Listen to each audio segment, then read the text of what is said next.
are under investigation. We struck the suspect. I don't know how many times yet. The suspect was afforded immediate medical attention by Fairfax County police officers. He was transported to a local hospital and died.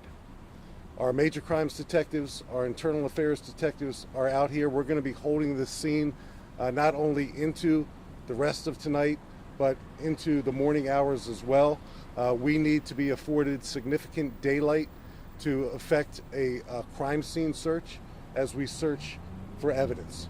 I do not know if our suspect was armed at this time.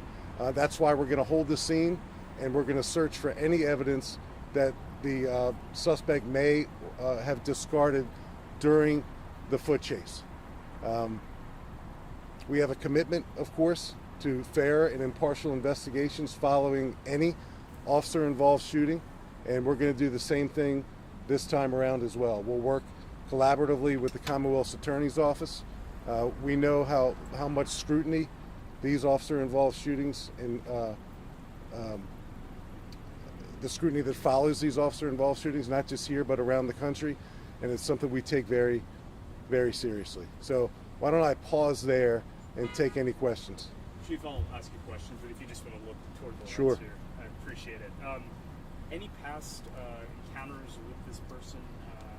Was he known to the office? The suspect who was shot this evening is absolutely very well known to law enforcement in the National Capital Region. He, in fact, has a significant violent criminal history. We're not identifying him at this point. The only thing I'll say about the suspect who was shot tonight and passed away is that he's an adult male, and his encounters with local law enforcement in the National Capital Region span back many years, and it's a violent criminal history. Fairfax resident too, or elsewhere? I don't know his place of residency at the moment. We'll clarify where he lives now at our follow-up press conference. So the suspect didn't fire at officers first in this case, or is that still being under investigation? So I want to be really careful when I describe what the suspect may have been or may not have been in his possession at the time our police officers discharged their firearms. He was about 20, 30 yards into a pretty thick wooded patch.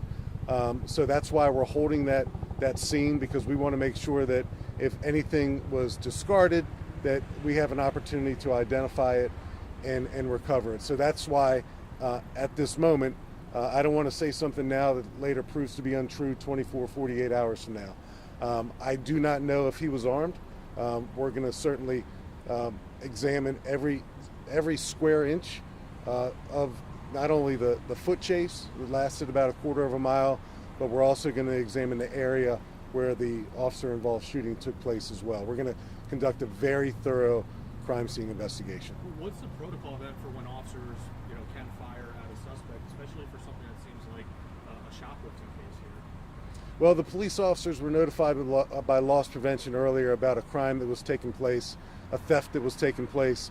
The exact nature of that theft I'm not ready to describe yet, because that's under investigation. This county, Fairfax County, has had a long-standing commitment to Tysons Corner Center. In fact, we have a full-time Tysons urban team that consists of about 16 full-time police officers that are assigned 24/7, 365 to this location, because it's that important for public safety, not only in Fairfax County, but folks who come here every day from the National Capital Region. 25 million people come here every year. So our commitment, our county commitment, our police department's commitment to public safety here is long-standing, and it's something we take great pride in. So when we're alerted to criminal activity that's in progress, it's our long-standing duty and responsibility to investigate that. In fact, that's what happened tonight, and the suspect ran from our police officers. I don't know why he ran, and we chased him, and at some point during that chase, something happened that's still under investigation that prompted our 2 Fairfax County police officers to discharge their firearms. That is what is under investigation. I'm sorry, 2 questions about the officers, if you can. The first, were they assigned to that team that's always at the mall? Yes. Yes, I'm not identifying the two officers yet. We will in a follow-up press conference, just like we're not identifying the person who was shot, the suspect either. We'll do that, but we have to be sensitive to next of kin notifications. And then the other about the officers is, were they wearing body camera footage? Do you know their body So thank you for that question. The question is regarding body-worn camera. So our uniformed Fairfax County police officer absolutely was wearing a body camera. That's crucial to the investigation. It's crucial not only to our understanding about what happened tonight, but for the community as well. So thank you for asking that question. That will be, again, we have a public release policy that's been in effect just over a year or so in Fairfax County. We will share with our community the body-worn camera footage of this incident, and our commitment to our community is that we do that within 30 days. So I certainly expect that we'll be doing that as well in this particular case. Chief, could you describe this area? Is it on the Tysons property or is it in Fairfax County? It was on the property, Jackie. The initial crime that was reported to us occurred inside the shopping center. We made first initial contact with the suspect inside. He ran outside. And when he ran outside, we chased him. And that foot chase lasted at the very, very most a quarter of a mile. And the area where he ran into finally before the discharging took place is a relatively thick patch of trees and shrubs. It's very thick, and that's why we're going to need significant daylight going into tomorrow to really finish up our crime scene search and to do a really thorough job. Chief, you said that you don't know if he had a weapon, so it didn't seem like shots were fired from the suspect. In your experience, what could have provoked the two officers to fire their weapon? You know, we don't know what we don't know right now. I know that our officers discharged their firearms, hit the suspect at least one time. I'll have a clearer answer on that in the coming days. I do not know what was in the suspect's possession at the time of this shooting. If I knew, I'd share it with you. I don't know, and it's too early right now for me to speculate what may or may not have been in his hands or on his person.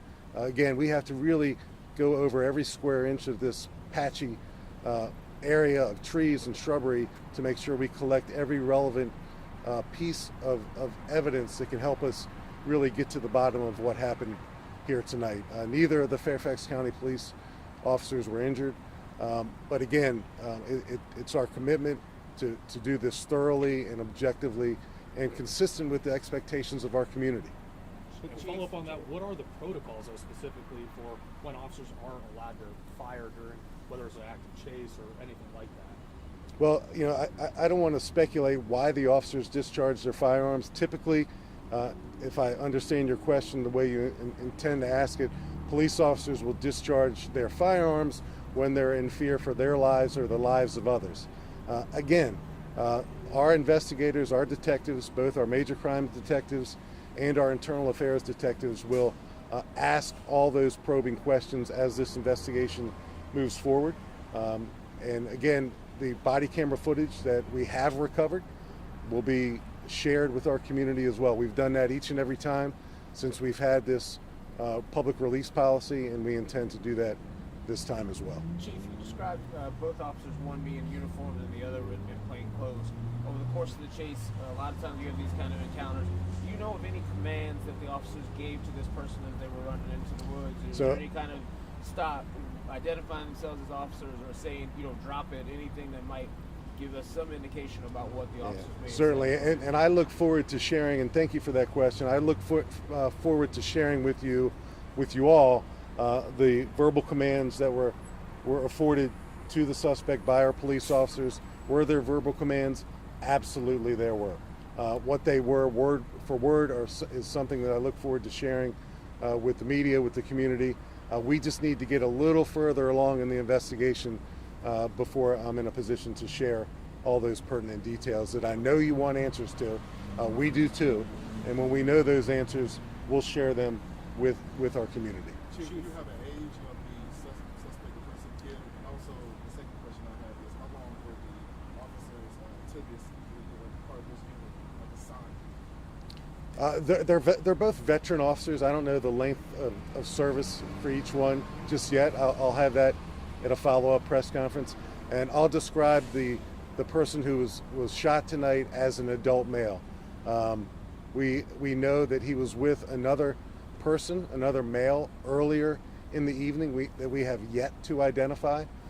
So we're seeking to identify that person as well. That person was not involved in the suspected theft. That person was not involved in the foot chase, but it's someone that we will be attempting to identify as well to help us answer as many questions as we possibly can. Has this person And had- I'll only describe the suspect in this case, as I have earlier, as an adult male. Has this person also had other theft charges or convictions in particular to this location? Yeah, so I don't want to get too specific regarding the criminal history, and when we share the name of the person with you all, you certainly have your own ways of following up on this information. But I do think it's important to share that he's well known to law enforcement in the National Capital Region, and he has a violent criminal history. Chief, I know this is a little different than other cases that have happened here in Tysons over the last year, but are you concerned about the perception of safety in this area, that people may feel unsafe? Well, so many people come through this area every day, and it's a destination location not only for Fairfax County residents but for Washingtonians and beyond. So we know how important this location is to many people, and that's why our public safety commitment here is so robust. We have 16 police officers that are assigned full-time to our team here. They work every day around the clock to ensure that this location remains, and I use that in the present tense. This location remains an absolute safe destination for shoppers, for people going to dinner, or people pursuing entertainment. And one additional question for you, and unfortunately this obviously went through the parking lot. Any witnesses in the parking lot that you guys were able to question about what was going on? So we are looking for witnesses right now. 1-866-411-TIPS is the number to Crime Solvers, 1-866-411-TIPS. If anyone saw any part of what happened tonight, either inside or outside, we want them to come forward to help us put these circumstances together. And again, I apologize for the lack of exact specificity regarding all your questions. Your questions are our questions. We're going to pursue those questions vigorously. It's what our detectives do, and we'll work collaboratively again with the Commonwealth Attorney's Office, and we'll get the answers. And when we get the answers, we're going to share the answers along with our body camera footage. Did you say the specific store where the initial theft happened, or was it a number of stores? Now, I have not said that yet, and that will be an additional detail at our follow-up press conference. And these officers are on administrative duty? Yes, the officers will be in a amended duty capacity while this investigation moves forward. And the road closure through the morning as well, or will the roads reopen before the morning? I know you said you're going to be here until the morning. So there's going to be a patch where the incident took place, where the roads are going to be shut down for just a short amount of time. There were no closures tonight of any of the stores in the surrounding community, but our detectives and our crime scene investigators need time and need space to thoroughly examine the scene of this incident. Thank you all.